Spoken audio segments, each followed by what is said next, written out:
Hey everyone, welcome. This is a continuation of the previous class. So briefly we'll just look at to continue this amazing awesome class. So in the previous class I talked about primary need, separating primary need from emotional need, and what's inspired you to create these products. But after you filled all those stuff, you've gotten this information. The next thing you have to get is why now you figured out the primary need, you figured out the attached, the primary need attached to that product, you figured out the emotional need, and then you've asked your questions of what inspired the creation of that product, or what's problem that product was trying to solve. If you are the inventor of that product, you can just fill that one by yourself, fill those ones. Then why you? What makes you unique? What makes you different? Why shouldn't they patronize someone else that does the same thing but should patronize you? And the beautiful thing I love about this question is that if you feel the primary need, the emotional need, you fill in the white CTP, it would be easy. It just follows that step. The why you would naturally come to you. So it's not something big. It's come. Why you special? What do you think separates you from the rest of the people, in your industry, from your competition? So why should they patronize you instead? You write why you. Then if there are other unique features about you, your business, your products, why that products, other unique factors that products have, then you write it down. And before you know it, you're already preparing to have a USP. From these four things, you should craft your USP, and you will. So you just have to make sure that it answers these four questions. So the USP can answer and should answer, why should they listen to you? Why should they do business with you instead of anybody and everybody else? What can your products do for me that no other products can do? What can you guarantee me that nobody else can guarantee? So based on these four things, you are going to craft your USP. This is your primary need, your emotional need, your white CTP, your YU, your other unique factors. And why did you have to write them out? You are the one that need them, not me, not anybody else. It helps with your thinking process. As you've written out the primary need, you've labeled out the primary needs, the emotional needs. As you are labeling out the white CTP, it becomes easier for you to think of the YU, other unique factors. Then the next thing is to craft your unique selling proposition or unique sales points for that particular product I've listed out all these things for. And the beautiful thing and the importance of writing all these things is that when you're writing it, you were brainstorming, like you didn't know, but your mind was working. It was opening your eyes to see aspects of your product I haven't considered before, even though you're the one selling it.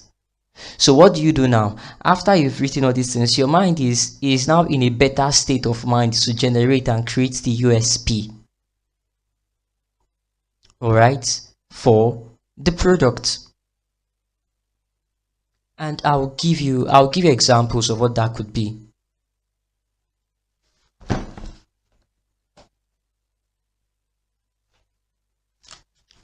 It's on your screen already, and I'll give you access to this. So it says, what can you make unique about you? Number one, these are tips I would also open your mind to give you ideas. Service, maybe from your service you could get things like guaranteed friendliness, guaranteed delivery, guaranteed live person on the phone. Those are areas where you can craft your USP from, what you can make unique about you.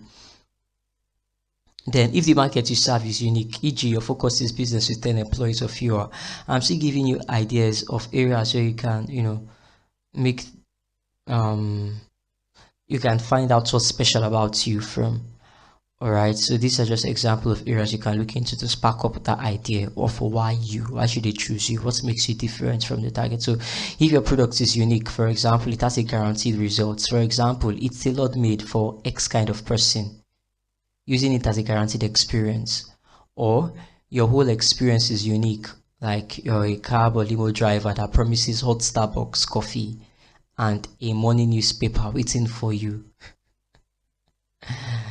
and they would have you to the airport on time, or you don't pay. So that's a beautiful, unique selling proposition. You know, these Domino's Pizza, and according to Perry Marshall, his opinion, he believes that Domino Pizza has one of the best known USPs ever. So a fresh hot pizza delivered in 30 minutes or less, guaranteed. You know, that's not unusual now, but then in the 1970s when Domino's came up, it was a blockbuster. So a fresh hot pizza delivered in 30 minutes or less, guaranteed. So it's just, what are you offering? What's so special about you? What's your unique, that's your unique selling proposition in just one line. And so it should cover the questions that I've asked. Why should they listen to you? Why should they do business with you instead of anybody else? What kind of products do that no other products can do? What can they guarantee that nobody else can guarantee? So you have to just sit down and craft this. You can make use of you can explore maybe making use of chat GPT, but you have to have written out your primary need, your emotional need, your what inspired you to create this product, then your unique features about you. So you have to fill in all those datas, and your other unique factors. So you have to fill in all of those datas while pushing it to ChatGPT. So you have to have it, and this is something you can come up with by yourself too. Actually, honestly, came up with mine myself. So but it doesn't mean you cannot explore technology and take advantage of what we have. So let's say, for example, other things that you can make unique about yourself. If your price is unique, it may be a low price. So you'll be like, who beats anyone's advertised price, or your mattress is free. That's an example of a unique selling proposition. So a unique sales point, a sales point that is unique for you. These are guaranteed add-ons that other competitors don't offer at your price, or which lets you ask a higher price. So personally, it's just based on there is no hard and fast rule, but what you can do is you can get examples of USPs, unique selling proposition, and just go through it and let it. You don't copy USPs, if else it won't be unique, but let it just inspire you. So create yours. Then on that last model I added to this list is that we can move you from X, or we move you from X where you are to X where your solution will take them. So for example, for my business, Simply Up, as a marketing agency, I'll say something like, we move businesses from where they are to generating 7 to 8 figures monthly, by executing guaranteed digital marketing solutions or services. So we help them. So it's just clear. As a digital marketing agency, what is my business into? We help businesses that used to earn maybe 6 digits monthly before start earning 7 digits monthly. So 6 digits is several hundreds of thousands, so over 100,000 make 6 digits. Then from that, we help them with our marketing services, executing guaranteed solutions, help them make 7 digits to 8 digits monthly. So that's what we do, and guaranteed. So that's just an example, and I like using this model for service providers. So I just remove it from X where they currently are to X where my solution should take them to. So you can use that model for coming up with your unique sales proposition if you are providing a service or something like that. But if it's a product, you can just use any of the examples to get inspired and craft something.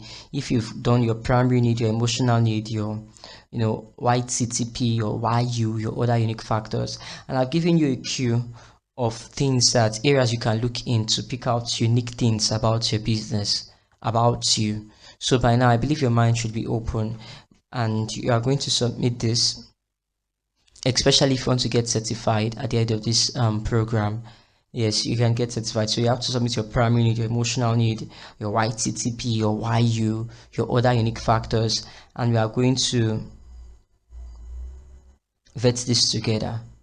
Not necessarily vet, but you are going to craft your unique selling points, and I'm going to look through it. If I have any reviews, I'll just let you know. It's not like an exam or test, but just to assist you while doing this. You have to craft, so you have to follow through everything everything I'm doing.